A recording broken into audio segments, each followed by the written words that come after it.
Hello everyone, my name is Germano Costa Neto and currently I am Postdoctoral Research Associate in Cornell University, United States.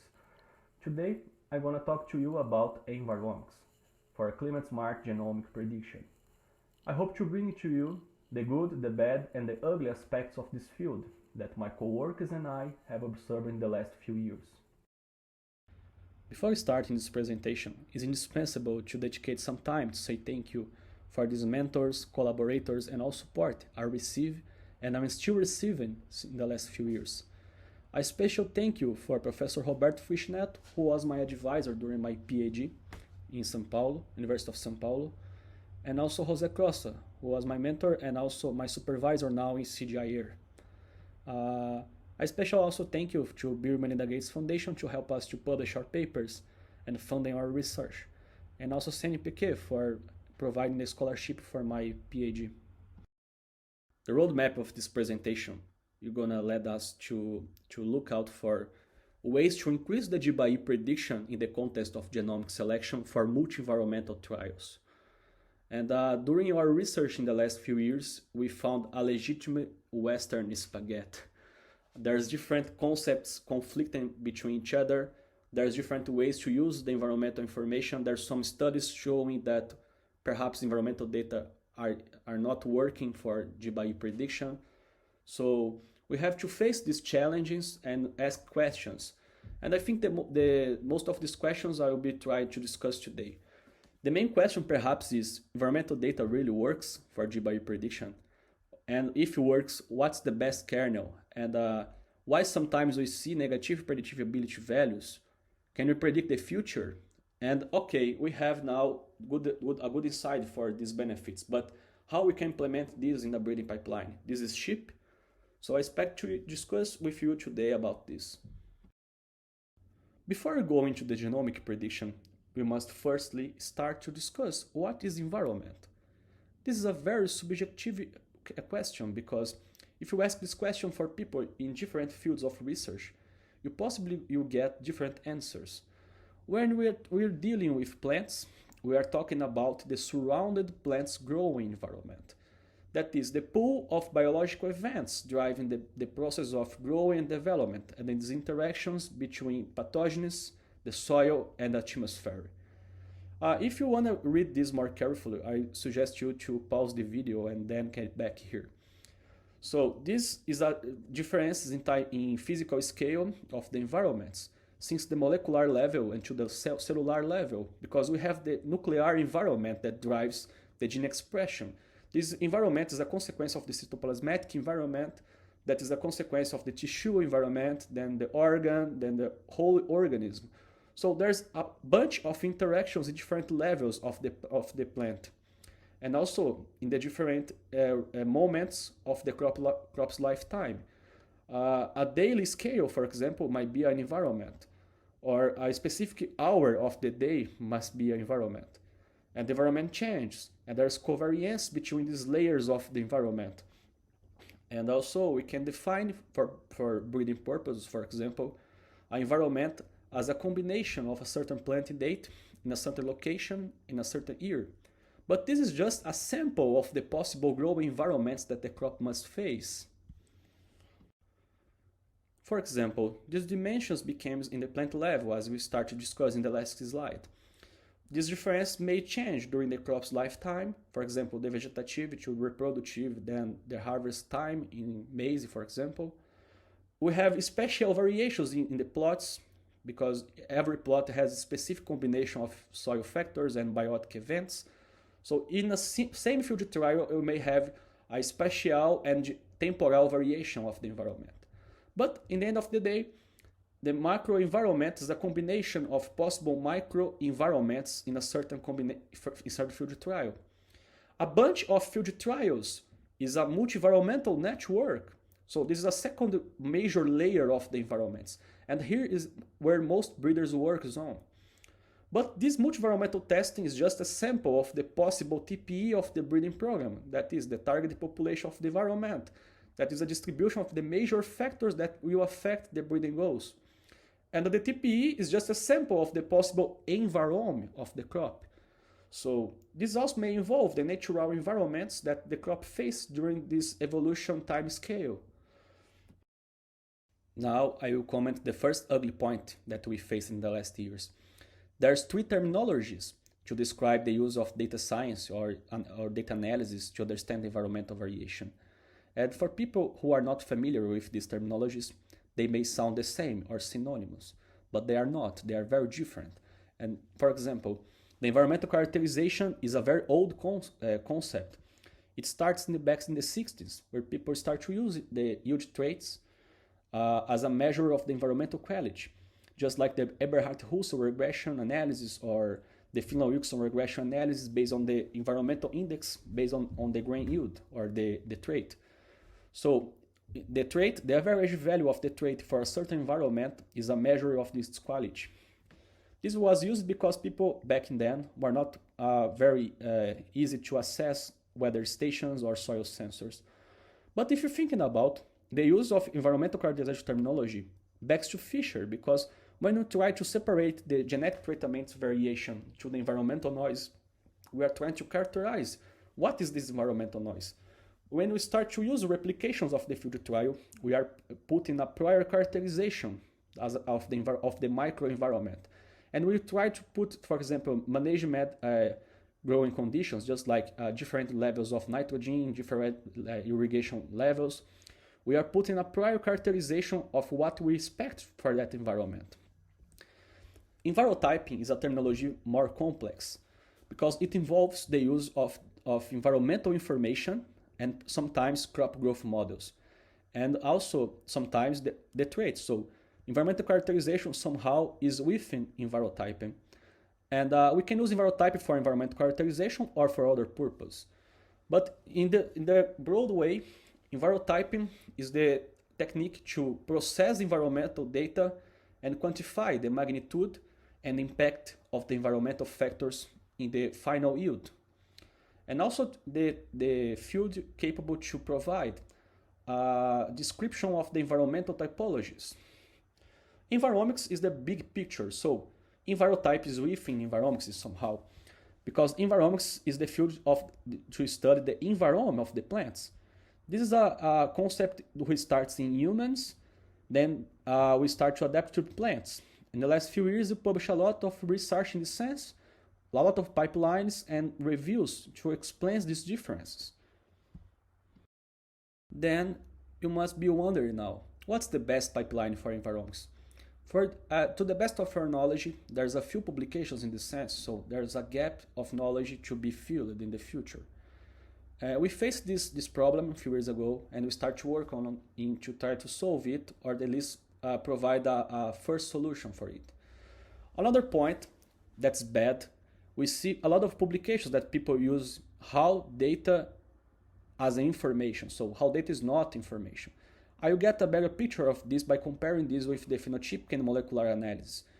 We process the phenotypic data from the field trials using some statistical pipeline to provide the end result phenotype information. We process the raw molecular data in some bioinformatics pipeline, to SNP column for example, to have some information about high density markers. So why people take the raw environmental data from field sensors and try to use this as a prediction tool? So we have to work on this, and this was most of our work in the last few years. That's why we published the EnvRtype package. It's freely available in the internet. It's the first pipeline, to the best of our knowledge, to be free from the beginning, from the collection of environmental data, that's the module 1 in the yellow, to characterize environments in the module green, the second module, and then provide similarities and kernels for prediction, for example, genomic prediction. This is a very, in a certain way, dumb pipeline, but it's the first. We have to improve this, and that has a lot of space for different people improve the pipelines. So this is our first effort. We published these pipelines and some suggestions and ideas in the G3 in the beginning of the year. Another interesting thing we are working the last year was the idea to assemble the environments. Just like we assemble the genome, we can assemble the environment. And we can call for EnvRtype markers that describes the typology of the environment. We inspired this in the idea of the Shelford's law. If you take any environmental factor, there's a distribution for negative infinite to positive infinite. And the plants will be adapted to this environmental gradient in the curve just like this, with different zones, with a depth zones by depth or excess of this factor, just like, for example, temperature, frozen temperatures or very warm temperatures. Stress for zones of the stress by lack or by excess, and the optimal growing zone. So the breeding goals is to understand these boundaries and work in these boundaries to improve more climate smart crops. But while you don't know about this, you can use this figure as a model to process environmental data and then compute the adaptation zones for each environmental factor. If you want more detail about this, you can go to those two publications we have made in this year. This is a review paper in the Brazilian Society of Plant Breeding Journal, and also here in Frontiers in Plant Science. Because of my time today, I'll not be able to show you the entire package, but I'm going to demonstrate here some application of the typologies. Here is a very toy example in the paper we published for G3, where we simulated different locations in the world and the different planting dates for each location. All of these planting dates considering the summer season, and we process this data for maize. And here, for example, we simulated 4 dummy typologies. This is just thresholds of adaptation for temperature. Then we are able to see, by computing the frequencies of occurrence of each typology, that, for example, the Palmas sit in Brazil, here, has almost the same pattern than Davis in California for summer in maize. Almost the same for Texcoco, here in Mexico, and Brisbane in Australia. So we have different places in the world with the same typology pattern for this environmental factor, but they perhaps will differ if you consider, for example, rainfall or solar radiation. So we can reproduce an environment by the core of typologies. And then we also can create this matrix of diversity of the environments or similarity of the environments that is a Gaussian kernel that ranges from 0 to 1, or from 0 divergence or 100% similarity. Oh, I'm sorry, 0 similarity and 100% similarity. So this is very nice to see the percentual similarity of the environments, and you can use this matrix also for genomic prediction. As you probably know, genomic prediction is the most used tool to support the selection in plant breeding. This is a computational statistical tool that involves the relation between whole genomic marker effects and other sources, and how these sources can mimic the true genetic effects, and these effects can explain the variation of a certain phenotype. We can use this to train models in observed field trials and then predict a phenotype of new individuals that were not phenotyped in any place. This opens the opportunity to screen and select a wide number of individuals without getting to the field to put these individuals in the field and spend some money in phenotyping and other agronomic practices, and also speed up the time and the selection cycles across years. But in the context of multi-environments, this model has a different purpose. We can screen adaptation of the genotypes using a few number of environments to predict a wide number of environments. And in this context, of the first problematic raises, in the basic models, we assume that the environment is a fixed effect. So there is no relations to be explored between different field trials. The Enviromics aims to add value in this source of the variation and also try to explain the possible genetic specific variations in this component of the model. Remembering that every model measure specification and also the imperfect linkage disequilibrium between markers and KTLs goes to the residuals. So there's a black box here to be opened. If you look out, there's a very new history, very short history of the multi-environment genomic prediction, which starts 2012 with Juan Burgueno paper, and also there's innovation of the use of environmental data from Diego Harkin in 2014, and also Nicolas Heslot using wholly genomic and environmental data markers. So this is very new, and since then there's a lot of different approaches and philosophies that have been published. But most of them trying to do the same. Better process the environmental data, better process the genetic data, and improve accuracy of the GBI prediction. So, how the phenotype environmental covariances affect the G2P? This is key to understand GBI and key to understand the GBI in the context of genomic prediction.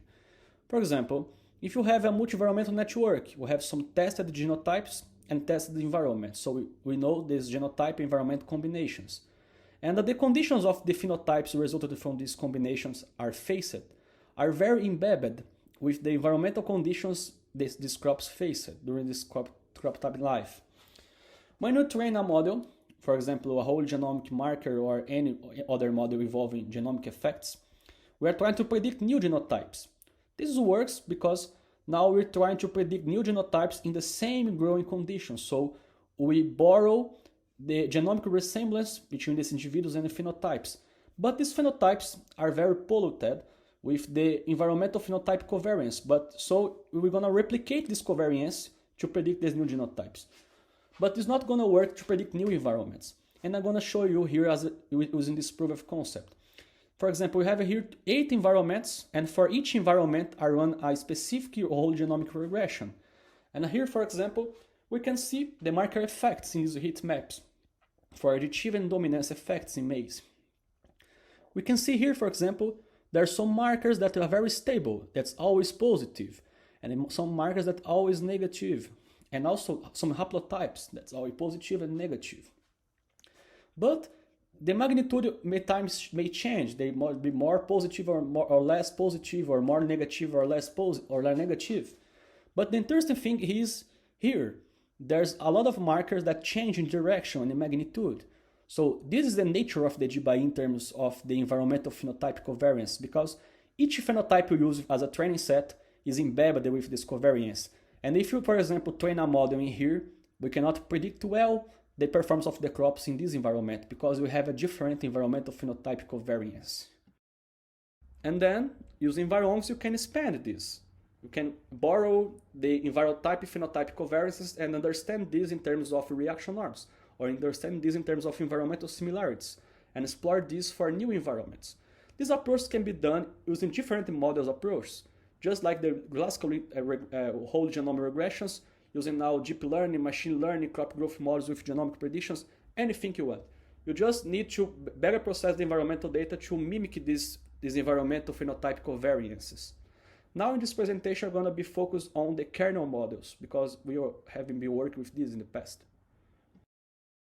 We have a study published this last year in the Reddit journal that will demonstrate the benefits of using nonlinear kernels to understand the environmental relatedness. Because a linear kernel is a covariance matrix that assumes that each covariable is additive between each other, just like a molecular marker. And each environmental factor is orthogonal for another environmental factor. This is not biologically accurate because the environmental factors interact between each other across the time and the space.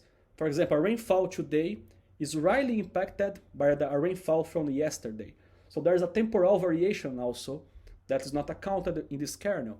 That's why we believe that's the use of nonlinear kernels that breaks this lack of additivity and the lack of nonlinearity is a better idea to improve the environmental relatedness. That's why we start to work with Gaussian kernel that I demonstrated in the last slides for you, just like the matrix of similarities. And also the deep kernel, that is the way to optimize your training or kernel based on your training set. This is very close to the idea of a deep learning. So I'm gonna focus here mostly in Gaussian kernel because it's more easier, and we found very good results with this. If you wanna get curious about this, you can look out in your repository. That's a lot of codes and a tutorial for implementing it in there. So back in 2019, we start to test the use, not only the nonlinear kernels, but also we start to use the use of typologies, the T-matrix of typologies, as I presented in a few slides in the past. So in this first study, our goal was to see if we are able to increase the predictive ability by trying to put typologies. Then we split the dataset in 4 different scenarios by sampling environments and sampling genotypes. And if you see that this scenario of sampling genotypes is almost the same of the CV1. And here we found that our approaches with environmental information really increases the predictive ability for new environments. This was expected, but what was not expected was to see this phenomenon in here. The prediction for new genotypes in no environments, the CV1, is almost the same. This is very coincident with different other papers from different other researchers. But when you look for the distribution, you see here negative predictive ability values, both for predicting new genotypes and new GBI. Then we start to worry about this. Oh, perhaps our hypothesis is not good. So perhaps Enviromics is a two-edged sword if you don't use in the imprudent way the environmental information. So we start to worry about this. And then we realize, looking by here, there are some training sets that achieve a very higher predictive ability. So that's why, because we are sample genotypes and environment, and then we discover accidentally that perhaps some specific combinations of genotypes and environments provides very good training sets or using too much less phenotype information. So this opened our eyes to optimizing field trials. Here I show you a representation of some pipeline for optimizing field trials for genomic prediction, specifically for maize and hybrid maize breeding trials. So if you have a bank of possible inbred parentals, you have the genotypes of these inbreds. So you can create in silico a wide number of combinations of hybrids. So you have a G matrix of hybrids. We can also do the same for the environment, the targets environments you want to test your genotype. So you have a matrix of genomics and a matrix of enviromics. If you combine both, you have a GBI matrix in silico. Then we can use some optimization tools. We implement this pipeline combining different works. For example, the use of this singular value decomposition of this matrix to understand the effective number of combinations of this matrix. Then the use of a selective phenotype algorithm based on the genetic algorithm and PEVMIN to select these combinations. Then goes to the field only the best and more representative combinations of genotypes and environments. So less phenotype but more representative phenotype. And then EnvRtype came to implement, to enrich the models to predict new GBIs. So after the optimization of the field trials, we try to predict different growing conditions and different genotypes at different growing conditions. So here we focus on the plasticity prediction, or how we can reproduce the responsiveness of the genotypes in silico. There's another case we tested in this paper here published this year, but here I'm going to focus in this case that involves the after optimization of the field trials. Here we're able to reduce this field trial size from the less than 10% of the actual met size. So we are using here field phenotypes, which means less phenotype in the field, less costs for phenotyping, and more reliable GBI prediction models in consequence. So we only use the most representative phenotypes to build the model, and then we predict the environmental diversity. And here we are able to see that the GBLUP, without environmental data, is unable to predict this diversity for different growing conditions, while the environmental-based T-matrix model was able to better reproduce it, because we have some sparse information in different field trials that was very described by the T-matrix. Here is the representation of the Finlay-Wilkson regression for the observed phenotype, so the actual data in the field. Here is the representation, the same GBI pattern, but now using the GBLUP. So the GBLUP is incapable to reproduce the plasticity. There's an overestimation of the plasticity, and there's a trend to put all genotypes with almost the same GBI pattern, so a constant GBI pattern. That's not the reality. While the T-matrix increases this resolution of explaining different genotypes GBI, and also increases the ability to predict the plasticity. So in the end of the day, we now can use the optimization of the field trials to perform an early screening for yield plasticity in maize. Another interesting proof of concept was done using wheat trials from CIMMYT in India, trying to predict a new genotype by year interaction, so trying to predict a new year using the past year as a training set. But every year has a different pool of genotypes, so every training set has a very large gap of covariance between the training set and the prediction set, because we have to predict new genotypes and new locations and new years. But here we visualize that there's an ugly point. When you try to predict a new year, if you are trying to use a W matrix or any environmental data, that's not realistic because we don't know the future. So how you can use environmental data if you don't have this environmental data in the reality?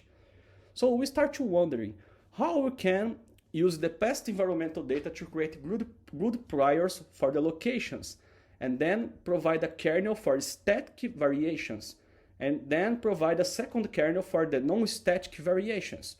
So we use long-term EnvRtyping using yield and also environmental information to create a static matrix for each location. So this matrix combines phenotypic and environmental information. So that's an environmental phenotype association, capturing the environmental phenotype covariances in the past. An interesting thing observed in here was because this paper was based on the Crespo-Herrera dataset, and these authors have found 3 TPEs in India. And if you look out for this matrix, we have C3 groups of macro groups of environments. So the technology also discovered the same TPEs. So we can create matrix for each TPE and explore this data.